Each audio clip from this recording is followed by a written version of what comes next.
فرعون سے کہا، خداوند خدا فرماتا ہے کہ تمہیں ضرور میرے لوگوں کو آزاد کرنا ہوگا، ورنہ تمہارے اوپر آفتیں آئیں گی۔ لیکن فرعون نے ان کی بات نہ سنی۔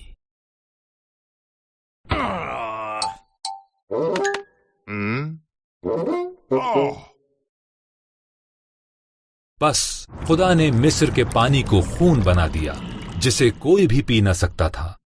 پھر اس نے مصریوں کے گھروں میں مینڈک بھیجے، ہر طرف مینڈک ہی مینڈک تھے، مگر فرعون نے اب بھی ان کی بات نہ سنی۔ پھر خدا نے مصر کی خاک کو جوئیں بنا دیا جنہوں نے سب لوگوں کو ڈھانپ لیا۔ پھر خدا نے مچھر بھیجے، فرعون نے اب بھی ان کی بات نہ مانی۔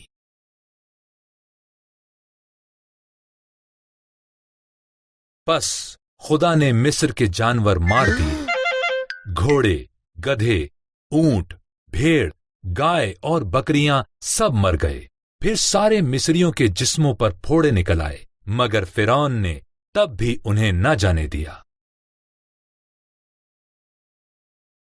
پھر خدا نے آسمان سے اولے برسائے اور مصر کے تمام اناج اور درخت برباد ہو گئے۔ پھر خدا نے ٹڈیوں کو بھیجا جنہوں نے باقی بچی ہوئی فصل کو بھی تباہ کر دیا، لیکن فرعون نے تب بھی ان کی بات نہ مانی۔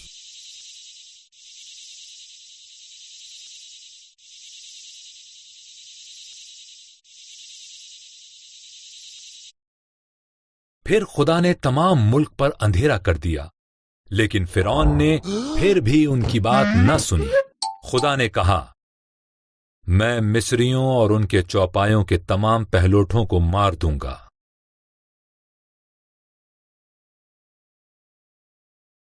میرے لوگ ایک برہ ذبح کریں، اسے کھائیں اور اس کا خون اپنے دروازے کی چوکھٹ پر لگائیں۔ میں خون دیکھ کر ان گھروں کو چھوڑ دوں گا اور ان کے بچے موت سے محفوظ رہیں گے۔